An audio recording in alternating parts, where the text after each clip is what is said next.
Hello and welcome to another episode of Tales from a Professional Nerd. My name is Bryan Steele and I will be your nerd today and any other day that you watch one of my silly little shows. Hi everybody. It's been a crazy week. Crazy good, maybe, I don't know. We'll call it a good week. We'll call it a fine week. Um, Let's just go ahead and get started. Let's get into the week in Bryan, because I have a feeling I'm probably going to pontificate about today's topic. Week in Bryan. Let's say personal. I have unfortunately skipped the gym a couple of days. Part of it was, so I have definitely torqued something in my, in whatever this is. I know it's your forearm, but like the muscle or whatever, because when I grip a fist, it hurts all through here, and if I'm picking something heavier than a couple of pounds, it just kills through here. I'm not quite ready to go see the doctor about it. It is getting better, but I kind of been, when I went to the gym earlier this week, I just did basically like, the sauna slash, the like, jacuzzi slash sauna, did a little bit of cardio. I'm just trying to take it easy on it because it sucks, and I lift a lot of things with my arms, because I'm a human. But all that being said, I missed on Wednesday because I had to take the step kid to urgent care. It just hasn't come together. The new Poochie, the new pup, who is the service dog in training right now, just dog in training, just sort of learning how to dog. We landed on a final name. Her name is Mia, as in Mia Dearden Steele. For those of you who know, all of the pets in this house are named after DC Comics characters. We try as hard as we can to keep them as heroes, because we want heroic pets. But Mia is the real life name of a Speedy, or one of the Speedies, a Green Arrow sidekick. Again, we do some deep cuts in some places. But Mia's training is coming along. She is definitely a puppy. She's learning. Before we can teach her how to be a good service dog for Natalie, we have to teach her how to be a dog, and how to know when to ask to go outside, and to not jump up when people are eating, and like just normal everyday dog stuff. A good side benefit to this is, so our middle dog, Barry, named for Barry Allen the Flash, since he was the COVID puppy that kind of has some anxiety issues, and definitely, he was supposed to be the service dog in training, but because of COVID and there wasn't the right amount of training or exposure. It just didn't work out. He was one that we were afraid of having problems with the new dog. It has been the exact opposite. He is her big brother, and it is really cute seeing them play together. He is surprisingly gentle with the little one, but it has, I don't want to say brought his energy level down, but it has left him in a state where now he's focusing on playing with her. And we're kind of hoping that he will help show her how to dog, is really kind of what we're hoping. But it's nice. It's nice to have a cute little monster in the house. But all of that being said, it is exhausting. One of the main reasons why I did not necessarily want to bring a new puppy into the house just yet is because I have got so much to do with work, and I spend a lot of long nights here in the studio doing freelance gigs and a lot of working weekends, and it is difficult when you've got a little monster running around making messes and getting you up at like 5:30 in the morning every morning, even on days where you don't want to get up that early. Just it is what it is. But this is exactly what I was afraid of, bringing another animal into the house. So we love her. We will train her. It will be wonderful. But right now, I feel like a new parent. I had not enough sleep, too much to do, and a slight shade of guilt because I have so much to do. I can't help as much getting that dog trained to be a dog. It is what it is. But that's mostly all my personal life stuff. Like, there's not a lot else going on with that. I mean, not that isn't enough. Painting wise, I finished all of the Strange Hollow commission paints, and they are going to go off they're going to be winging their way to their home, I think mid next week, I believe. At which point, once they're in the hands of the client, I will let them decide how they want to disseminate pictures and stuff. But I'm very happy with how they turned out. I was a little disappointed in one of the 3D prints, not in the print itself, but because the supports that hold the 3D print together were a little more difficult to remove without pockmarking the resin itself. So unfortunately, some of the supports left behind some markings. I tried to paint out as much as I could, and for the most part, where they're located isn't necessarily in a place that you're going to like immediately look at if you pick up the model and go, hey, what's that thing? It's just a little disappointing for me because these are professional commissions, and the paint job, not to pat myself on the back, but the paint jobs look stellar. But where those printing deficiencies are, I will never not see them. Whether or not a regular person who sees the model recognizes it, I don't know, but I know that I will never not see them. But collectively, the prints themselves turned out great. The models look great. I think they will do exactly what the guys at Accidental Cyclops need them to do. So thumbs up for that. I have the file, but I have not started printing a cool piece of terrain. We'll call it terrain. For Warzone Turtle. And once I get that all together and printed, and I get the all clear from Alex, I'll probably get some paint on it and show it off here as well. I think that's really it on the painting side of things. I did some cleaning, some construction, not construction, some kind of cleaning of the paint desk area. There's a lot of clutter, so I did a little sweeping of extra stuff. Went through a couple of my paint bottles that I knew were getting really low, flagged them to be replaced. Just kind of general maintenance of the hobby area, because I know here pretty soon I'm probably going to need to do some more painting, just to get caught up on a few other things. Gaming wise, so I haven't done any role play gaming, any tabletop gaming, since the last time that we did an episode.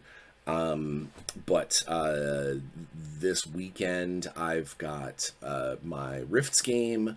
I've got an epic board game day at one of my playtest friends, or one of my playtest group's houses. I know I've got at least one test game of Warzone Eternal coming up. And then on top of all that, I'm going to be doing actually, by the time this video comes out, it may have already happened. I'm going to do a massive Xeogenesis, just dive in on the scenarios that are in the main rules, because there are a few things that I think could be worded a little better, or a little more clear. or perhaps just a blanket definition of something needs to get put into place that will cover all of them, that sort of thing. Basically, I'm going to sit down with a couple of new players who've only really kind of glazed over the rules, show those new playtesters how to play, and then walk them through a couple of scenarios, but specifically just kind of let them look at the language, look at the text, and see if they can figure it out on their own. Maybe I'm being too nitpicky, but we'll see. You know, that's you want to make a good rules product as your initial outing, and that's my hope, to be able to help with Xeogenesis to do that. Yeah, I think that's it as far as gaming goes. Haven't really played very many video games. I've been doing a lot of work. So yeah. Speaking of work, I put the finishing touches on a new Everyday Heroes class that is a heavy support class that should be coming out, I believe, in January. I think it's January is when it's slotted for release. Let's see, I am almost done with my dev pass on the Wrath of the Sea Lich for the Gax Works for Luke Gygax. And then I get to start going in and actually doing some conversion design work on some monsters and classes for his world, which I'm super excited for. I love getting a chance to work with a lot of people in the industry, but I mean, yeah, Luke's a friend of mine, but his dad was Gary Gygax. You know, his dad was one of the fathers of D&D. So there is something to be said for being able to be part of that in any capacity, whether it's, you know, tangential or just as a person who I get to talk to him at conventions, or in this case now I get to work with him and just converse. It's cool. It's neat, and I still, to this day, I'm very sad that I never got a chance to actually meet Gary. It was it was never convenient for me when I was kind of growing up growing up through the industry, whether as a gamer or as a growing professional. It just, our paths never had a chance to cross, and I was never in a situation where I could have tried to flex that kind of relationship or like kind of ride with my friends or anything to see or meet Gary. So it will always be something that I really wish that I could have had the opportunity to do, but getting to befriend and work with his son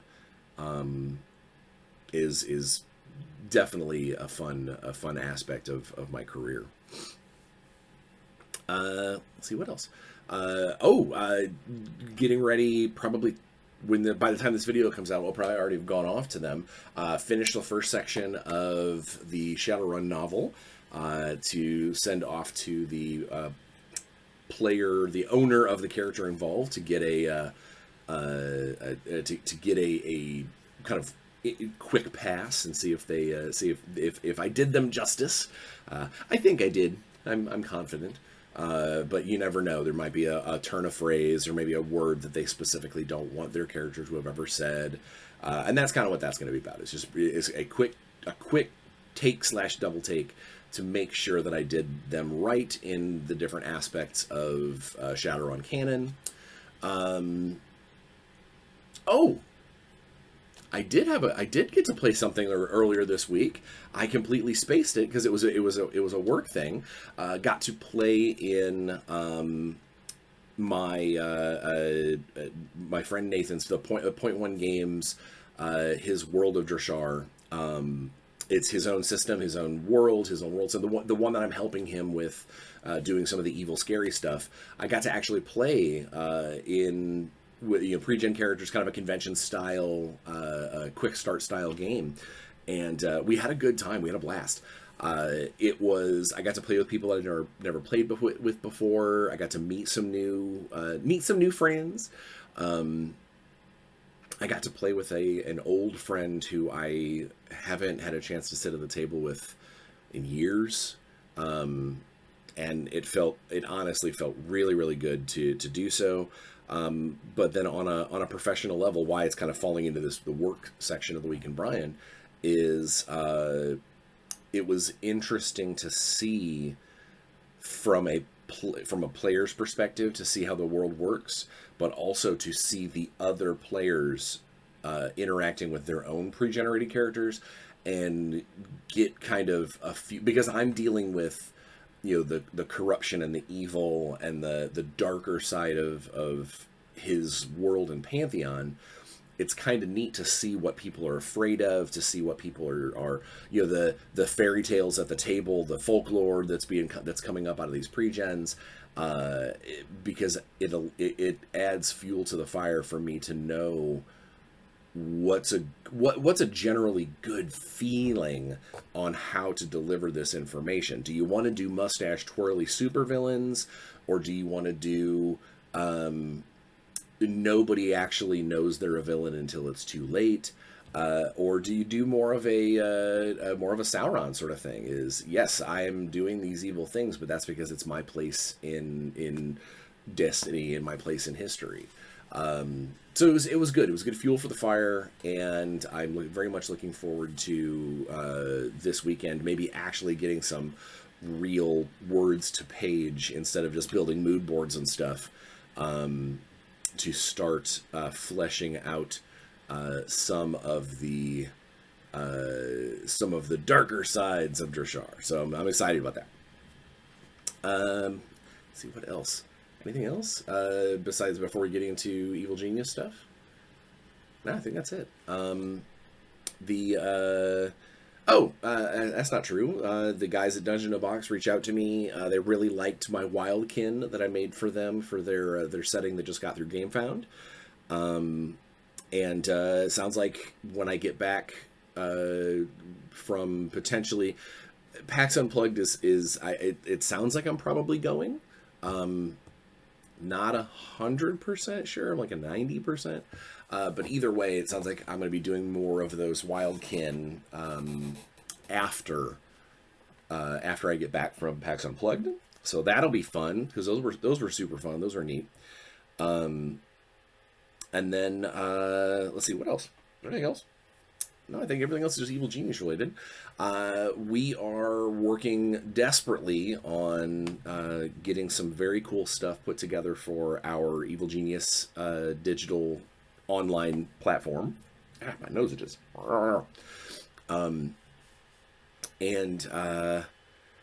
So we're doing a lot of translating, book files into digital formats, and there's a lot of that stuff going on. At the same time, got to work on some very cool Intergalactic Heroes stuff this week, putting the spit and polish on the Starship system, and got to add a few notes to some sections in the player's guide that, as we've done playtests, it has uncovered some question mark type things, things that maybe we need to drop in an example here to help show what this means, to display how that would work at the table. Anything to make the play experience a little easier is a good thing as far as I'm concerned. And then other than that, we're moving into the very final stages of the legendary the Pac-Rim and Kong books that we did at Kickstarter last year. Just basically getting everything ready, getting the last little pieces of art passed through Legendary, make sure that everybody's okay with it, getting it into layout, making the layout look as cool and defined as possible, and then we get to send them off to the printer. So we are so freaking close, and speaking of freaking close, we are with Warzone. The last of the models are being fabricated. The files for the tournament kit are being put through the layout guy. to make sure that everything is legal and licensed stuff. So I'll be able to start sending those out here pretty soon. The rule book, I believe Alex told me that the rule book we're waiting on our print proof to make sure that we go, yes, this looks great, print them. The cards are at the printers. I mean, like, literally everything is at that stage where now it is just wait for them to show up so we can start packing boxes and shipping things out. So fulfillment on that should start very, very soon. I don't want to give anybody an actual date because you never know. The state of the universe right now could get in the way in a moment's notice. But yeah, no, I'm super excited about seeing that stuff go out because I want people to start being able to play without using proxies. I want people to be able to paint these models and show off their paint jobs on our Facebook, on the Discord. You know, it's a weird place for me to be in right now, having so many projects from so many different companies done, but just on the verge of being out for the fans to see. I feel like I haven't had something new for the fans to actually partake in a while. And that's because we've got so much stuff getting ready to drop. So when that happens, obviously I'll let everybody here know dramatically, probably with some bells and whistles and woo-hoo-hoo, you know, fulfillment has begun, you know, that kind of thing. All right. I think that's pretty much the week in Bryan. I can't think of anything else that needs to be said about my week. Started to snow this morning here in Indiana. Yay? I don't know. Snow doesn't bother me. In fact, I'm one of those people that generally wears shorts until the snow gets over the heel of my shoe. Then if snow touches skin, like if like snow that's on the ground touches the skin of my leg, that's normally when I know, all right, I got to put pants on now. Otherwise, I'm in shorts pretty much all the time. Not that you can tell, because as far as you're concerned, I am just a head and shoulders in a studio.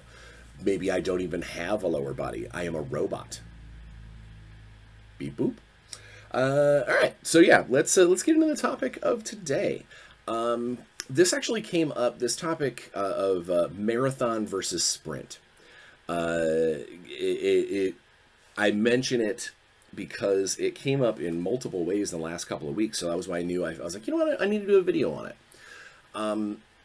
The length of your game sessions, the length of your adventures, and it comes from different perspectives.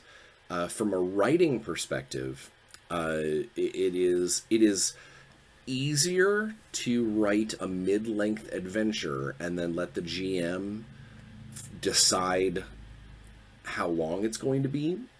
You know, do they blur through fast encounters? Is your group at your table just a bunch of combat monkeys and that are like, we're here to you know, murder hobo our way through the adventure? That's going to probably make either the game go excruciatingly fast if they're good at it, or come grinding to a halt if their dice are bad or they're not great at tactics, or maybe they pick fights that are out of their league. So there's always a little bit of like kind of wiggle room when it comes to how long an adventure is supposed to be when you're talking about a one-shot session. Obviously, if you're writing an adventure and you don't care how many sessions it's supposed to be, then it doesn't matter. You know, just keep tossing stuff until the story is complete, or until you've reached your word count or your page count, or depending on the contract.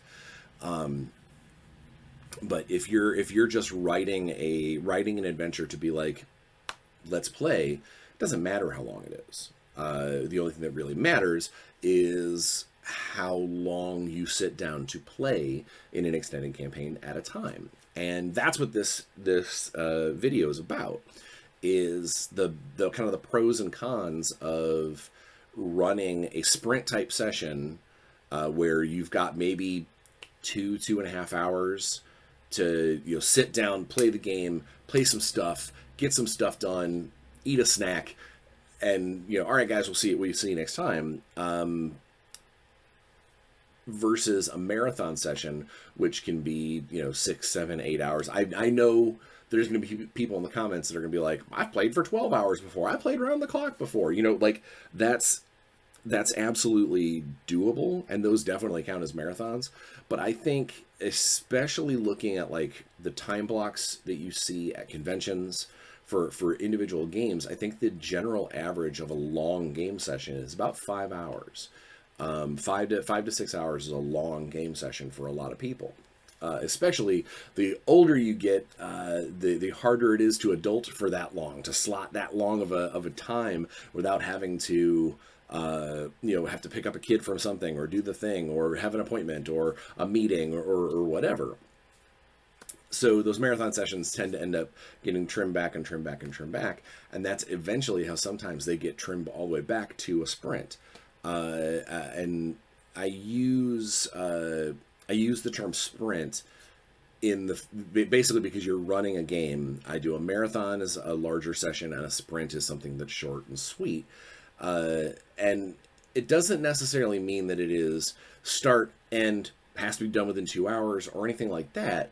It just means that you're trying to pack as much progression and gameplay in that shortened amount of time. And they both have their benefits. Let's go ahead and start with a sprint session, with a short session, a 2.5 hour. I guess in theory it could be shorter depending on your attention span. But I think generally most game masters that are going to run a game, if they're going to run, it's going to be probably for more than an hour. But it could be a shorter set of circumstances, maybe one encounter, one conversation, a primarily commercial trip, like, I'm going to talk to the potion master. Oh, I'm going to go to the gun store. Oh, I'm going to work on my vehicle, or whatever. Those kind of downtime moments, they can be handled kind of a little more narratively if you give them a little bit of if you give them a little bit of story time.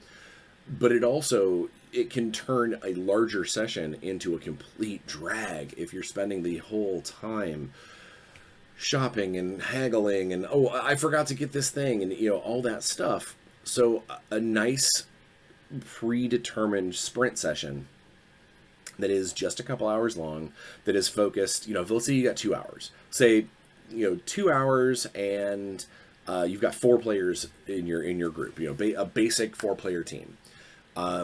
That means that you can afford to give each one of those players about a half an hour of spotlight during this sprint session. And that could be, maybe that one person has got a little side conversation adventure thing that they need to do. They've got some kind of NPC meeting that they have to take care of, but they don't want the rest of the party there to interact with. This is a perfect opportunity to give them that concentrated moment and then move on to another person's concentrated moment, because since you're running a shorter session, since you're running that sprint session, even that the first person who does their limelight moment, they do their concentrated part of the session, they only have to wait, they only have to be an audience member for an hour and a half. It's not like having to be an audience member for 6 hours or something like that. They just get to kind of partake and participate as much as they can anyway. It is easier to keep someone's passive attention in a shorter session. Especially if it is a long combat session, depending on the system. Sometimes you might get players that take a long time on their turn because they've got either a lot of dice rolls or a lot of options or a lot of things. And that's not necessarily that player's fault or a problem with the system or anything like that. It just could be that, circumstances changed between the end of their last turn and now their turn, and they've got to now figure out what they're going to do and how they're going to react to things. And not everybody thinks on their feet as fast as each other. So you end up sometimes with a little bit of combat stall.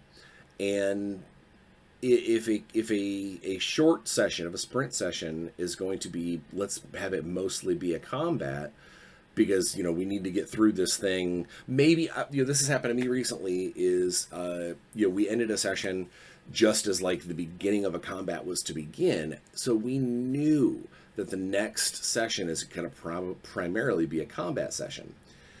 And as a game master, I can look at that and go, okay, let's say that our normal window for play is like 4 hours, 4 or 5 hours. If I know that like the 2 hours of that is going to be all combat and very little role play, a lot of dice rolling, a lot of role play rather than role play, that I might actually schedule it to be a shorter session, because we're going to get through this combat. We're gonna do the initial aftermath of that combat, but then I'm gonna let you guys decompress. I'm gonna let you guys, as players, take a breather, not immediately dive into the next scene.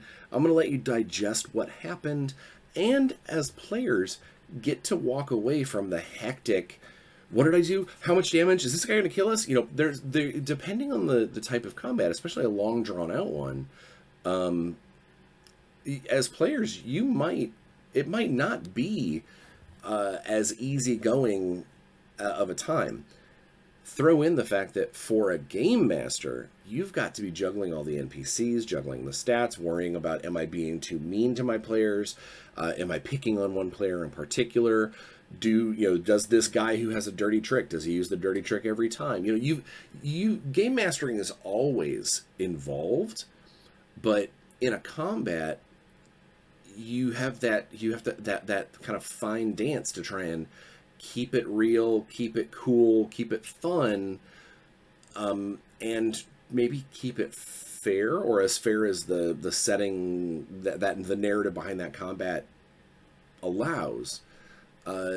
Because it isn't fun for a game if you've got, the bad guy has pretty much every turn I get to delete somebody from the board, unless there's a ton of like extra NPCs that I can show that off to try and persuade my players to not fight the big bad straight up.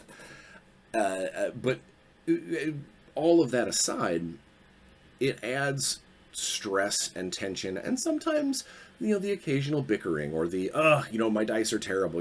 There's a lot of stress at the table in a long drawn out fight. Even if it's entertaining and fun, it's still, there's a lot of moving parts. There's a lot of things to keep track of. There's a lot of ups and downs, and it sometimes those long combats, it helps to have a break afterwards. It helps to take that breather. And if you can go, okay, guys, awesome, you beat the bad guy. Let's take a look at we'll take a look at your loot and things. But after that, before we start the new scene, we're going to go ahead and session break. We're going to call this a shorter session, because I know the next one's going to be important going into the next scene, and I want everybody kind of be fresh and fresh and have shaken off all the stress and stuff from the combat. So a nice sprint session can create a nice concentrated moment. It also allows you to artificially create a cliffhanger. If you know that there's a particular moment that you want to be dun dun dun for your players, and you set up a game session, a big like 4 or 5 hour, lengthy game session, and that's like your big bad moment, and they suddenly burn through or skip a bunch of stuff and ignore your side plots, and they get to the dun dun dun moment, but at like hour 3, it can leave you in a position where that moment loses its impact, because you had planned on it to be to use a TV show. That was a credits moment. That was a bad guy enters the room, says a thing, roll credits. And if it's a sprint session, if it's a shorter session, you can leave it there, and that tension gets to stay. Your players get to talk about it. You get to not, I don't say like hang that over their heads, but you get to keep them excited for the next session because of the dun dun dun moment. If you go ahead and you've got a 4-hour session and an hour 4 or an hour 2, the dun dun dun moments get rushed to, those next 2 hours are either going to have to be some kind of side jaunt or some sort of quick aside, because you might not have enough time to do the big thing that you were planning on starting the next adventure with or the next scenario with. Instead, you have dun dun dun, credits roll.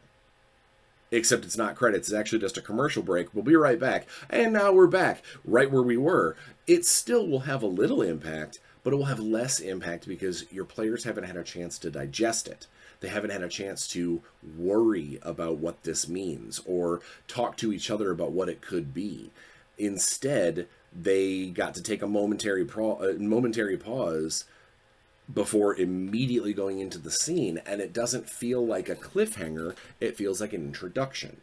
And if that's not what you want, don't feel pressured into running a longer session because you've got the window and you need to. If you have a good place to stop a session, and it doesn't feel like you're tacking on stuff just because the clock is still running, then don't. There's nothing wrong. The reason we play these games is to further the story, to enjoy the interaction, to have a good time. And if a good time can be had by ending a 4-hour session at hour 2.5, and then spending an hour and a half, just chit-chatting and talking about collectively the game, and maybe some rules questions and just kind of general banter with the group. Communication in your group is key. It is always key. So giving yourself a little extra time to communicate with your players and go back and forth during a scheduled session where it's not derailing your game, where you actually are like, no, this is, the sprint session is over. Now let's go ahead and just kind of be a cool game group together. That's awesome. And it also gives gives individual players an opportunity if, let's say that they don't have anything they want to add to the conversation, or maybe they've got a topic they want to bring up, but during a game session they're not confident enough to do so. Or, in all honesty, in my one of my home games, the Natalie's Land of Monsters game, one of our players is effectively a 16-year-old kid. Who has other people that he talks to on his phone. He texts his girlfriend. There's other aspects of his life that we have no problem getting him to sit down and game. But when you start running longer and longer and longer sessions, it is less likely for his attention to stay there. He'll get distracted. He might need to, maybe his girlfriend's calling him or texting him or whatever, and he doesn't want to be rude at the table, but he also doesn't want to ignore this other person in his life. So sometimes not trying to run for a marathon session, running those small, condensed, fun sprint sessions is a cool way of keeping life, injected into the game, and leave yourself room to be able to just enjoy each other's company out of character, just as a group.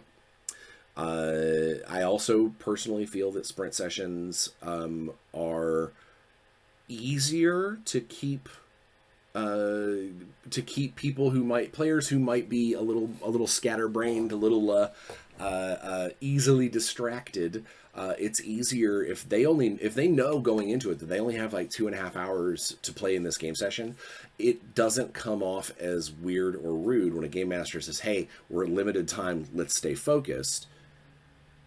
you might be able to get a more condensed game of like more condensed attention out of your players if they know that we only got 2 hours to play. Let's get as much as we can get done. Let's get to that moment that that I've got planned. The cons, the cons to a sprint session. Obviously, the biggest one. Any of you who out there who have tried to schedule a game with adults outside of a convention. Obviously, conventions have got hard schedules because that's what the adults are there to do. But if anybody's tried to schedule a game with multiple families, multiple houses, multiple cities in some cases, sometimes multiple time zones, you know how hard it is to actually get a chunk of time where everybody's available to play. So it is difficult to waste one of those times on a little itty bitty sprint session. And that is, I would say, the number one con against running a short session, is because it is so hard sometimes to get, everybody to play and time and nothing else. And, I don't have to leave for a doctor's appointment, or, I've got this other thing. Getting everybody around the table is the true antagonist to any game is the schedule. And so scheduling something to only be a 2-hour session can feel kind of even harder to prioritize. If something comes up, it's like, well, I'm only missing 2 hours of game. But it's not just that. You're also forcing everybody else to miss 2 hours of game. So a sprint session, it feels like it can be the calendar. If you're putting something on the calendar, you want to get as much gaming as you can get in, but you also want it to be good gaming.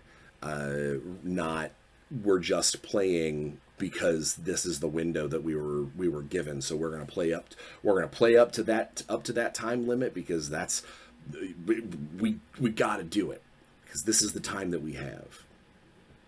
Because that might not work for everybody.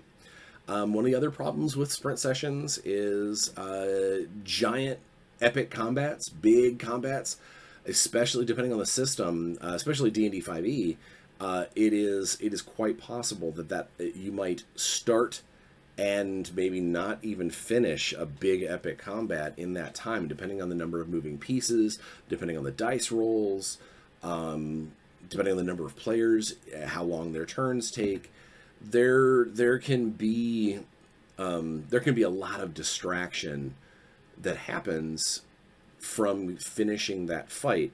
And if you know that your session is only 2 hours, you might end up, especially if it's a map-based game where there's lots of minis and counters and map terrain and things like that, you might not be able to finish, and then you have to take a picture of the map, or if you're lucky enough to have a place where you can set that off to the side so no one can get at it, nobody can mess with it, a cat can't knock over your minis, that you've got to have that be able to be ready for the next time that you get to play, because you didn't quite get a chance to finish it. And you can have players that walk away from that feeling unfulfilled. You didn't get the big payoff. We played for 2 hours, and all right, I guess next time we get to play, we'll jump back in. But that also, especially in the day and age where a lot of people are using digital character sheets,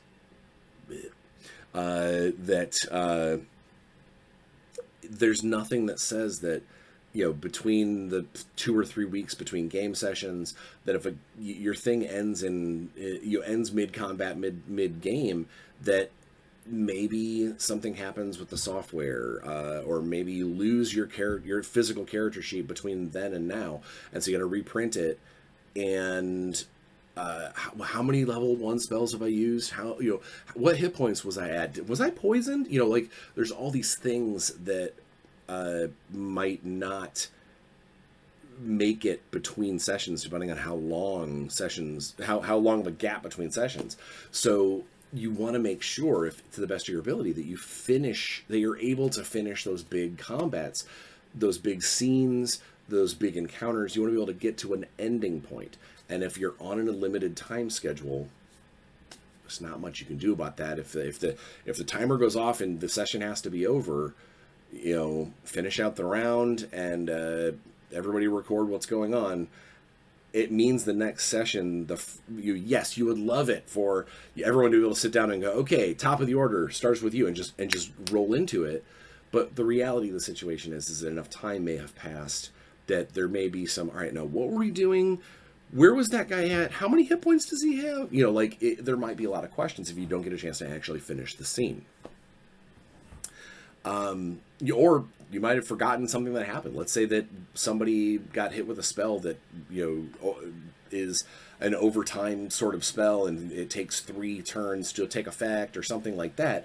If I didn't write that down, if I didn't take good notes and we sit down and restart that game, I might not remember that, oh yeah, that dude, that really important NPC, he's now only 1 turn away from dying. I forgot, because there were several weeks between sessions. So yeah, I think those are probably the only 2 real cons to a sprint session. Then, gaming is fun and you want more gaming. I know I would like more gaming, but I want good gaming. Marathon sessions, however, longer sessions, you can get a lot done. If you have dedicated players ready to rock and roll, maybe take a break, a lunch break, a dinner break, you can get a lot of really cool gaming in over 6, 7, 8 hours. It requires a certain level of gamer tenacity. They've got to be ready to do these things, and the game master has to be prepared.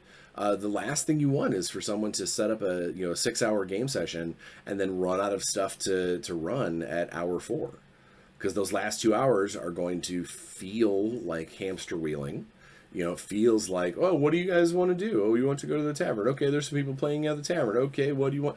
It's going to be a lot of just kind of catch and release ideas until the clock runs out, and that can be detrimental to the story collectively. It's a fast way to make mistakes. It's a fast way to rush people into plots if you did not give them enough time to organically find their way there or whatnot. It can feel very railroady if you have to condense things down into a shorter session. So giving yourself enough time to be able to move that stuff into there, so long as you're prepared to do so, is a good thing. Marathon sessions can be great. You can pack in multiple combats. You can make sure, if you want, maybe midway through the session or toward the end of the session, you can reward them for having some kind of big moment. Everybody gets a level, and then you have enough time in the game session to walk everybody through leveling, or if they've got any questions, or can I take this feat? Is this spell available? Maybe two of the players sit and talk about whether or not they want to go into rogue. Whatever the case may be. Having that camaraderie moment, that around the table moment, and having the time to do so at the pace of the characters, or the pace of the players, is a more comfortable feeling than, okay, hey, at the beginning of the next session, everybody has to level before we actually get started, because now, if I've got myself a 4-hour session and the first 30 to 45 minutes is taken up leveling, now I only have like a 3-hour session. And now that 3-hour session, I've got to take into consideration the stuff that I just learned about. As a DM, I just learned that now this guy, he took a level of paladin. Okay, I wasn't expecting that.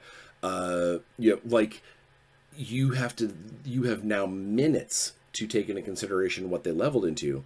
Whereas if you could take the time in a longer session, a marathon session, give yourself an hour or so to help everybody through their leveling at the end of the session.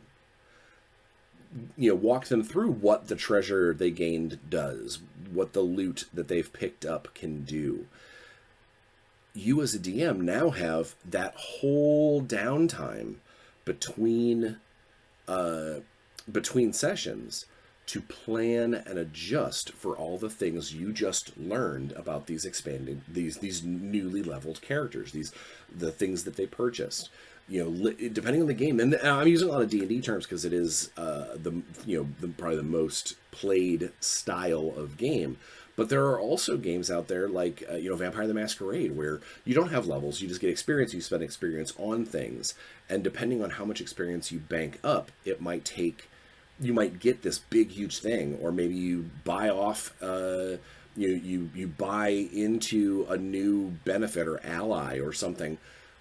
As a storyteller, as a game master, just being surprised with, oh yeah, and by the way, now I have this ally.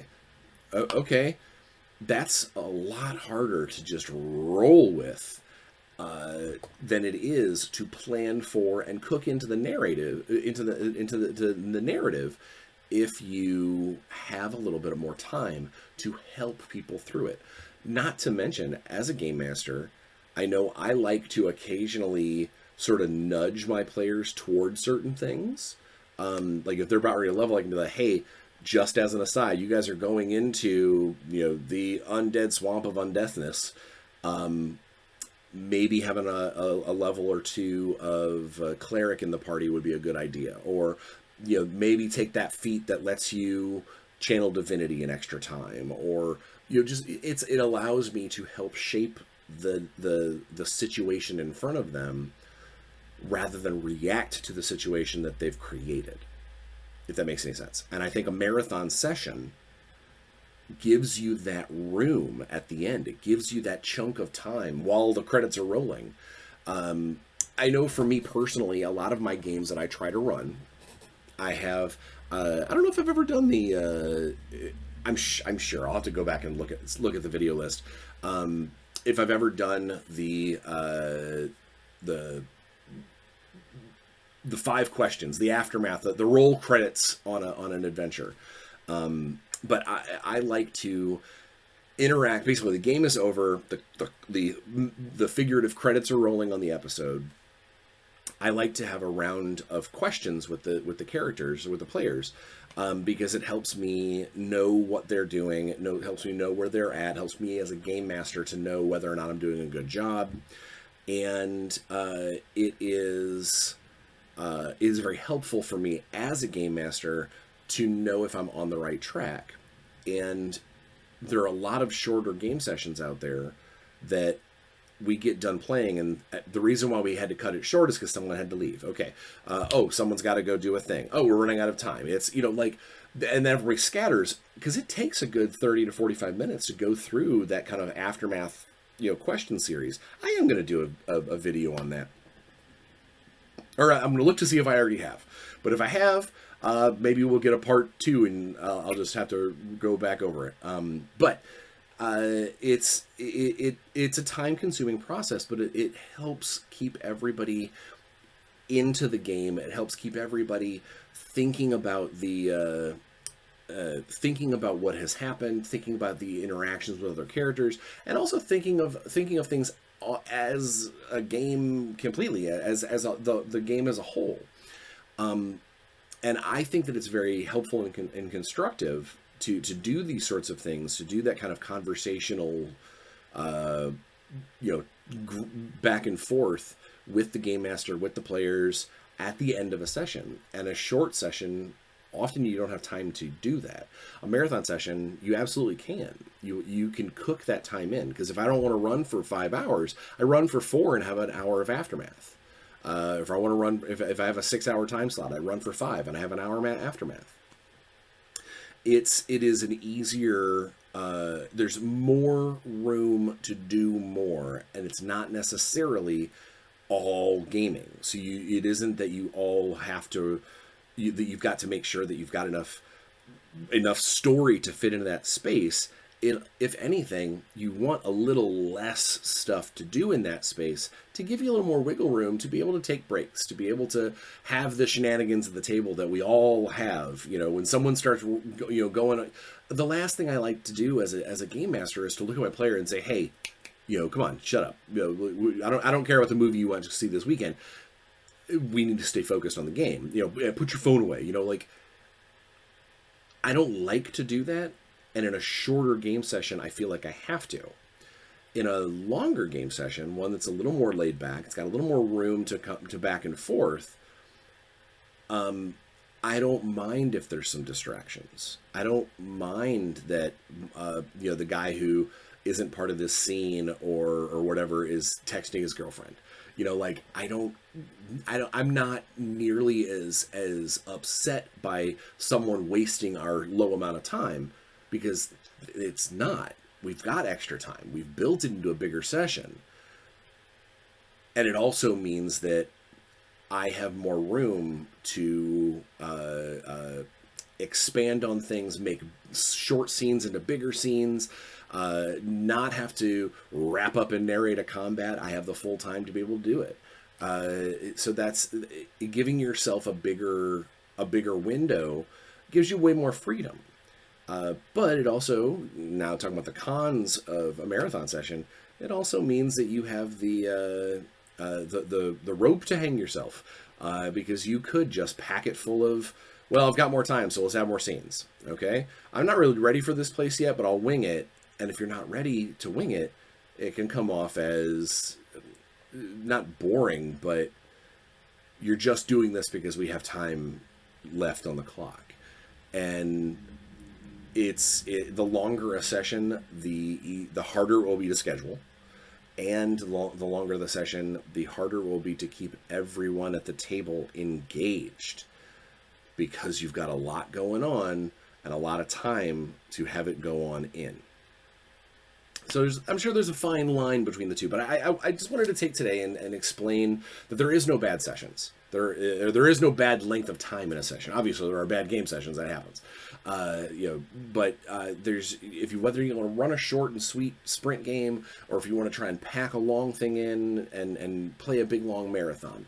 There's no set rules or anything like that unless you have set them for yourself, or if you're running for a convention, the convention has set a slot for you. But it's both of these session types have their strengths and weaknesses, both of them in the real world and in game. But really, at the end of the day, it comes down to, don't waste the time that you have with your friends to play games and enjoy yourself, and to help them have a good time. Because again, at the end of the day, it is about everybody at the table enjoying themselves, not about feeling whether or not they've wasted 2 hours, or we only meet once a month, let's get as much packed in as we can. That's not the reason we play these games. The reason we play these games is to enjoy ourselves and enjoy the story and enjoy the narrative, not punch a time clock.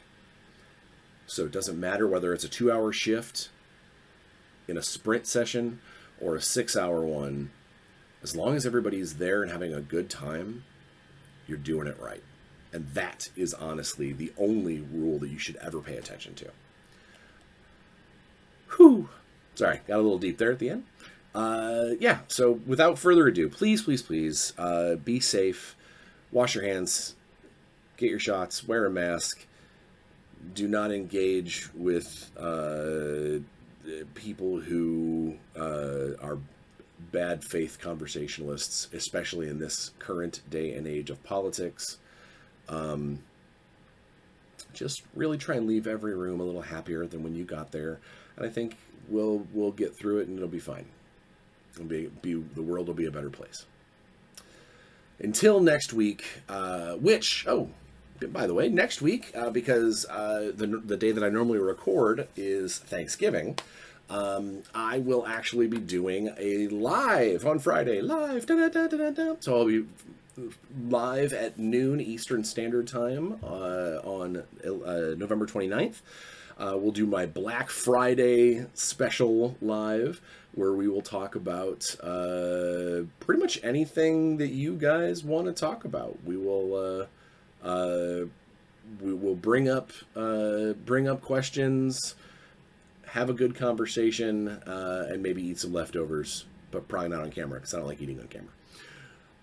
But until then, please be safe. Have some fun and play some games. I will see you next week live. Bye, guys.